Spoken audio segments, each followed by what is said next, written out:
Everything that she's ever known is this, is Andrea like this. We don't, we live with it.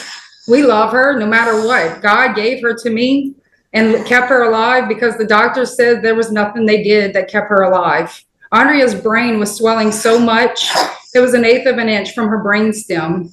They said if it would have touched her brain stem, she would have been dead. Welcome to another episode of Get Your Life. Be sure to subscribe to my channel and turn on your notifications.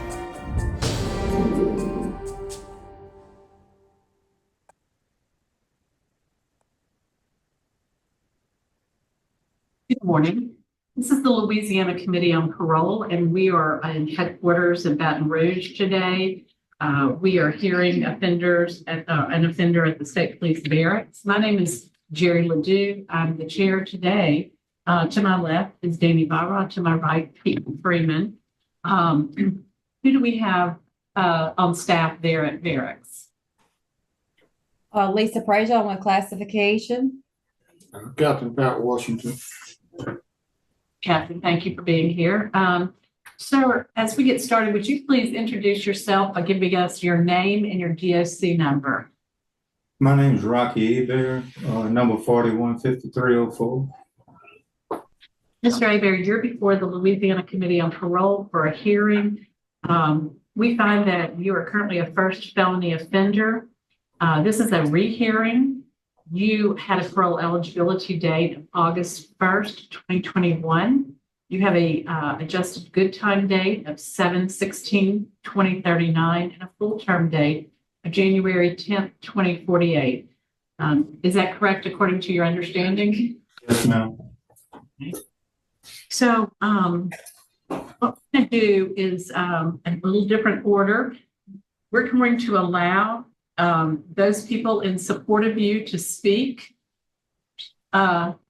first, and then we'll allow you to make a statement, and then we'll allow those in opposition to speak. Okay? Yes, ma'am. We have is Matthew Panetta going to be speaking today with the Parole Project? Yes, ma'am. Okay, you'll go ahead and address the panel. Thank you, ma'am. Good morning to this honorable parole board, and I thank you for giving us the opportunity to speak on behalf of Mr. Rocky Hebert. My name is Matthew Pineda with the Louisiana Parole Project. We feel that Mr. Hebert would be a good candidate for our program. He has maintained an exemplary disciplinary record. In the course of 27 years, he has not had a single disciplinary report. And because of this excellent conduct, it has afforded him the opportunity to serve in several minimum security trustee jobs. He has held down these jobs, and he has been housed at a minimum security facility at the State Police Barracks located in Zachary, where he works as a maintenance trustee. He is also a graduate from the New Orleans Baptist Theological Seminary. He has attained his associate and Bachelor of Arts degrees while at Angola, and he has continued pursuing his master's degree at this current time while he's at the State Police Barracks. He has served our country and is an honorably discharged Army veteran. He has maintained his involvement in educational and rehabilitation programs his entire incarceration. And if granted parole today, the Louisiana Parole Project will provide transitional housing, case management, peer support, counseling with our staff social worker, and assistance through the 4 weeks of intensive rehabilitation programming that we provide at our program. Once he completes our program, he has an approved residence in Mississippi, where he will transition to work as a prison chaplain in the Mississippi Department of Corrections under Commissioner Mr. Burl Kane. And we humbly ask that this honorable board grant Mr. Hebert parole today to continue his hard work and service that he is already doing inside the facility at the State Police Barracks. We feel like he will not have any problem following the footsteps of our previous successful clients at the Parole Project. Thank you. Thank you.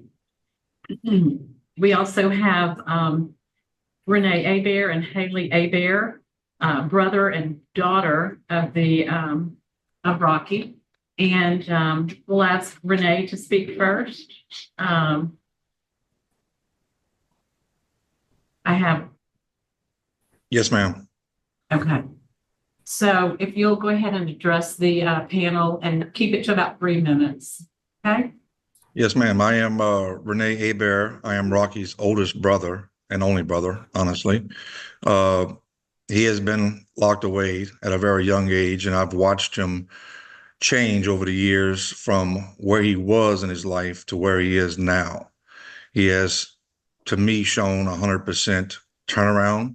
What happened back then was no denying. He was not in the right frame of mind. There was other substance that was mixed with the young age. But we, as a family, have watched him change. Since his incarceration, my mother has passed away. This was one of her wishes that before she had passed, I am right now taking care of my dad, who is a vet, a U.S. vet, which has dementia and Alzheimer's, who lives with me in my house. So I work between taking care of him and also holding my job down for my family. But my brother's, where he, like I said, where he was in his life, where he is now, it's a 180-degree change.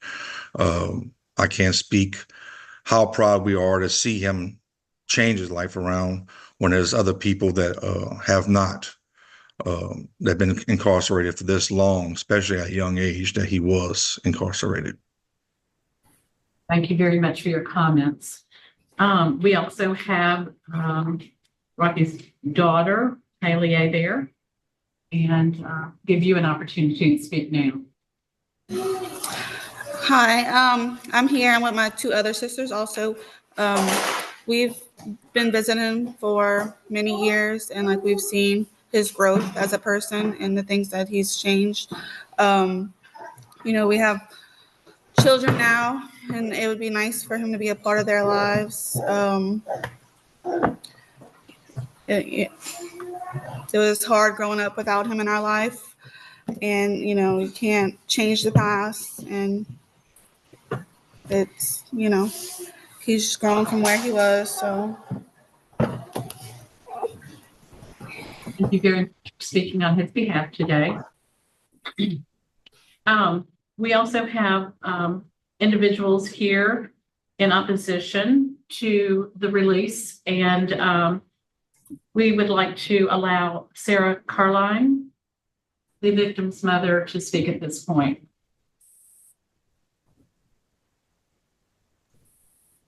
If you can hear us, we can see you. If you go ahead. Yes, ma'am. My name is Sarah Carline. I'm Andrea's mother. I'm going to speak on Andrea's behalf because she can't. Andrea's life was taken away from her June 24th of 1997. He didn't just shake her. He intended to kill her. Andrea suffers from seizures daily. She's blind. She's tube fed. She's diapered. She can't walk. She's had 21 surgeries. She has rods in her spine. She has her femurs removed because her hips kept getting replaced. Andrea hasn't met any milestones in her life. This is Andrea. Andrea does nothing. She's 27 years old. She could have went to college. She could have became something, but his hands took that away.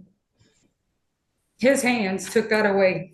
He shows no remorse for what he's done. He's never showed any remorse for what he's done. He has all the time in prison to get all these degrees. Well, guess what? I did it with a disabled child. I went to school. I graduated college. I became something with a child.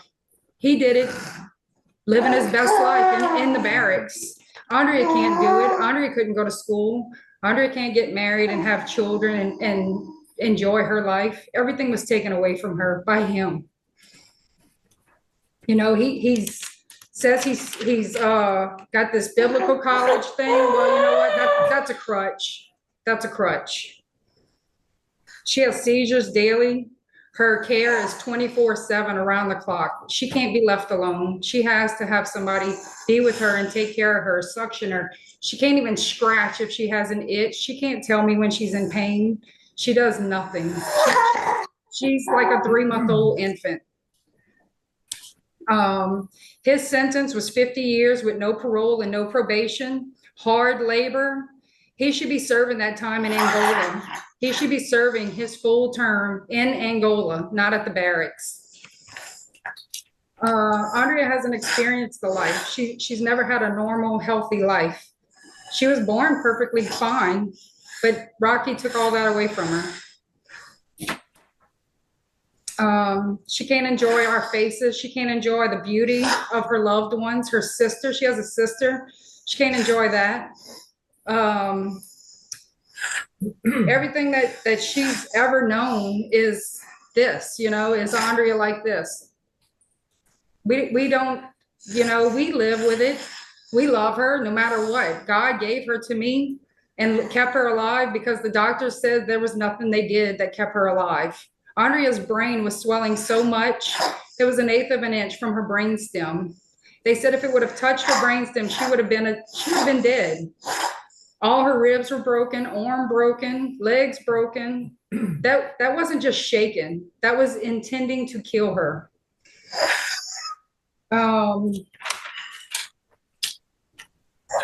She does take multiple medications 3 times a day. She has muscle spasms, seizures. She's in pain, but she can't tell me she's in pain. We just try to keep her comfortable. That's it. Her life was affected whenever he took all of this away from her. He deserves to serve his time. Thank you. Thank you, Sarah. We also have in opposition Mark Rhodes with 32nd JDC.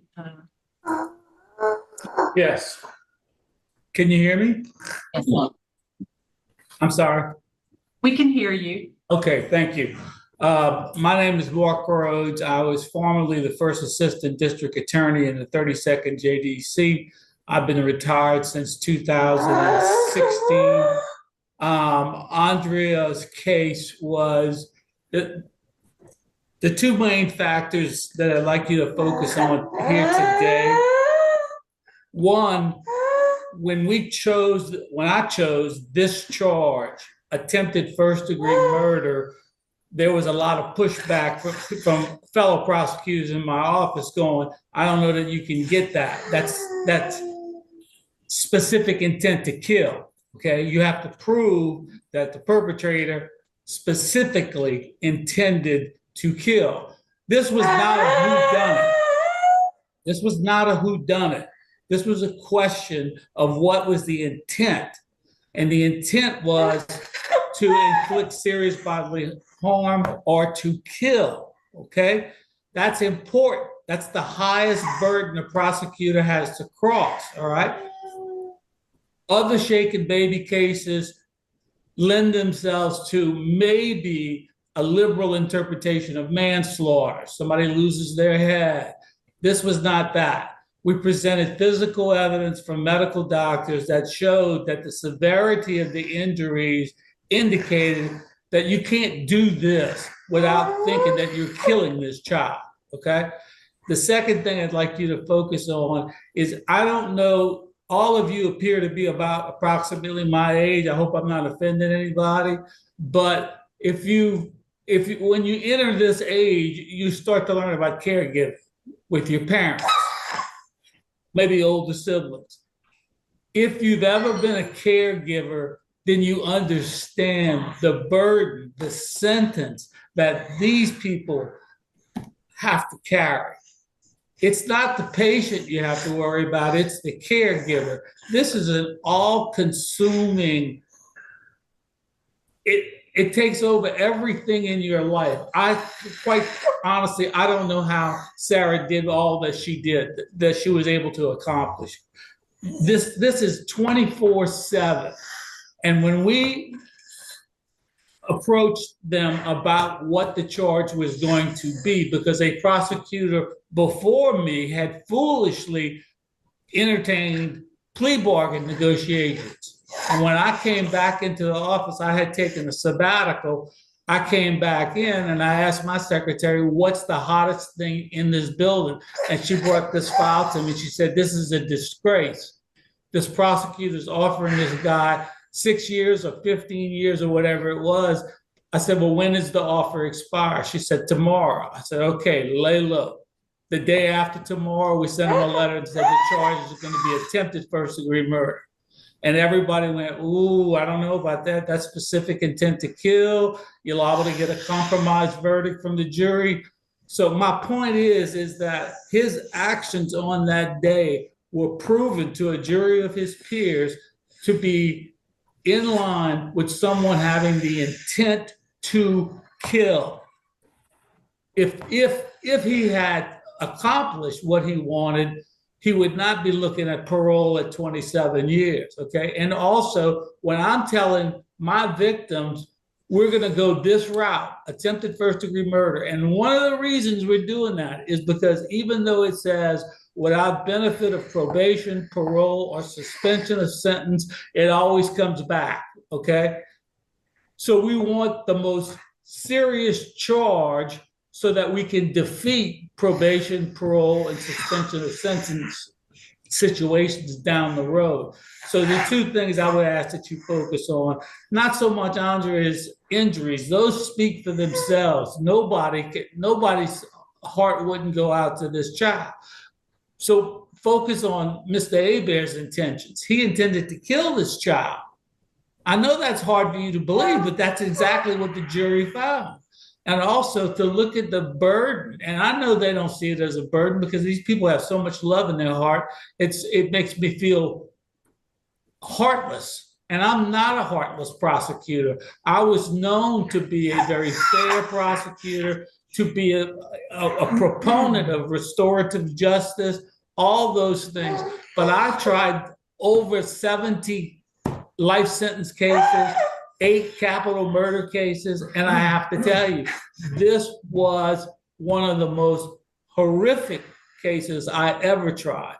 And to grant, I can't believe that he's at Jackson Barracks. I just can't. For the life of me, I can't understand that. But anyway, I would ask this court, this board, to deny Mr. Hebert's request. I thank you for your time. I'll also answer any questions you might have. We have significant packet. This case has been assigned for Mr. Freeman to take lead on, and I'll let you get the statement from Mr. Hebert. Okay, Mr. Hebert, tell us what happened, what went on that day, and also tell us why do you think we should let you out today? All right, yes, sir. First and foremost, I'd like to apologize through the board to Sarah Larpin, Andrea Larpin, and Mark Rhodes, and everybody that was affected by this. Because one of the most impactful classes that I've taken in my 27 years of incarceration was victims awareness. And it's shown me that just more than a whole bunch of people impacted by this crime, not just me or them or a lot, it was a ripple effect. And for that, I'm apologetic to everybody that was involved, Houma Police Department, DA's office, everybody. My life was spiraling. You know, I had childhood dreams growing up that I wanted to join the military and serve 30 years. And well, my life began at 13 years old when my first wife got pregnant for my oldest child. He's 37 years old right now. And I accepted my responsibilities for that child. And I started going to work every day after school from 3 to 11 in my mom and dad's washing interiors. Well, eventually I had to quit school and get married and take care of my responsibilities, but I still found a way to take quarter credit hours at Delta College and still join the military. Well, a few years later, she got pregnant for a set of twins, and the military gave me an honorable discharge because I wasn't able to financially support my family because my family had got so big. But when I come home, my wife at the time didn't want anything to have with me, so I had to start my life over. That's when I met Sarah. And we instantly fell in love with each other, and you know, life took that turn for me. But my life was already beginning to spiral out of control because I was living a life that I didn't, dream of when I was a kid. I wanted to be in the military. But I had joined the National Guard to try to reclaim my way back into the active duty status that I was in. And my life was spiraling hard. And I was starting to go out more, and I was starting to drink more, and I was starting to just go down the wrong path. And on June 24th, 1997 was the second time that I laid hands on my daughter. I shook her that morning. I put a nookie in her mouth and I tapped on her butt, and I thought she went to sleep, but she started having seizures. Instantly, I told my wife at the time, call the doctor. They said it was nothing. I insisted that she call back, and then we went to the doctor's office. He told us to come in, and I carried the baby in, and he took her out of my arms, and he asked us to sign a paperwork dealing with a spinal tap. And approximately 2 weeks before that, I actually, shook her, put my hands on her again, the first time. But my life was spiraling hard. It wasn't nothing to do with her or my wife. I didn't have any intention on trying to kill my daughter. That wasn't the case. I was just spiraling hard. And I guess it was just the crying and the whatever triggers in my life or whatever. I don't even know. I don't have those answers to those questions. But as you can see in my packet, I got out on bond for 5 months, and I went seeing a psychiatrist, a social worker, one-on-one counseling. I took all kinds of anger management classes, conflict resolution classes, everything I could, because I didn't want to be that horrible person ever again in my life. And that's when my rehabilitation began, because I've never been arrested before. This is my first time ever being in a police car, and I've never gotten out, except on that bond for them 5 months, excuse me. And but I knew I didn't want to be that horrible person ever again in my life. So I instantly, on the 23rd, I got out on September 10th of 97 on bond. On September 23rd, 1997, I was in my first class getting help, because I didn't want to be that guy ever again. And what I do is every day I take a personal inventory of who I am today. And I say, how can I be a better person than I was the day before? How can I make better choices today with my life that reflect the changed person I am? I'm extremely remorseful for my crime. And I allow my packet, my actions, and everything in life to represent that remorselessness that I have, because I feel like I owe it to my family. I lost my mother this last year. It's like learning how to do incarceration all over again. My mom was my backbone. And that's kind of. Okay. All right. How many times have you been married? 3 times, sir. Okay. And how many kids you had with your first wife? Just the boy? 4, sir. Okay. Do you still have contact with your son? Yes, sir. I just had a visit with them like a week and a half ago. Okay. They come up every Sunday. I have visits with them and my grandchildren. And Okay, while you out on bond, did you try to pay any bills or help with any child support or anything? I had intentions to, and the court had ordered me to, but the way the process went through the DA's office, I was very unclear. So when they did a bond revocation for me to go to, that's how I ended up getting rearrested on this charge, because I didn't pay my child support. But I had the child support on hand with me to pay that day. I was very unsure of the process of that method. Okay. So you're saying you shook the baby 2 different times, okay? Is that the only time you ever laid hands on that baby? Yes, sir. You have strong opposition from the judge, the DA, and the chief. You heard the mother of the child, Miss Caroline. And then you have the daughter, Andrea. And, as we saw, she cannot speak for herself, but I mean, that little girl has been through tremendous trauma. Now, I'm not gonna re-go over all of your prison stuff because it's no doubt that you have done a good job in prison. I mean, no write-ups, lots of education, lots of different things, lots of charity work, all of that. So there's no use for us to get at that. I mean, what I'm looking at today is, have you served enough time for what you have done? And that we'll get to when we come to our voting. So, Warden, do you have anything to say? Yes, sir. Thank y'all for hearing us this morning. Mike has been here 14 and a half years, and of course, you know that he has been no problem because he's still here. Does anything we ask him to do. He's an excellent worker. I do not envy y'all with the decision you have to make today. But for us, he's been nothing but a good person to have around. He does anything we ask. He's got an excellent work ethic, and I'm sure that Warden Kane, who offered to give him a job as a chaplain, saw the same thing when he was there in Angola. Okay. I just have one.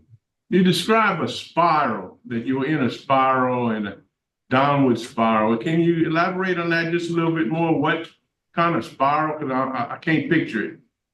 Well, I was in a place, I was in a very unhealthy mental state that I was in, where nothing seemed to meet up. You know, I couldn't get traction with nothing in life. The jobs didn't make sense. The life didn't make sense. It's like I was doing everything that I wasn't meant to do or supposed to be doing. And it's like I was just in a wrong mental state of mind. And it just, I was losing ground to the spiral. That's the only question. So we have allowed both your supporters and the victim family to make statements. We've heard from the warden. We've heard from you. So now it's time that we vote. Mr. Freeman, are you prepared to vote? Yes, ma'am. You know, you look at this case and you look at the one side, you know, in prison, you've done a good job, and I compliment you on that. You know, you have tried to change your life. And then I look at the other side and I see that little girl, and I'm calling her a little girl, but she's 27 years old, had to live 27 years like she's living, and you're at state police. I mean, you know, best of best, you know, state police. The injuries are just, I'm not gonna read them out because every time I think about it, it really upsets me to just picture this little girl. I have children too. My vote is to deny. You 27 years is not enough time for what you did that child. Mr. Barrow. I concur with Mr. Freeman for the exact same reasons. Mr. Aber, I would be remiss if I did not acknowledge the work you've done and appreciate your being no problem and making a difference. My decision boils down to the fact that you have not, in my opinion, served an appropriate amount of time. And so my vote is also to deny. I wish you well. Thank you very much. Thank you.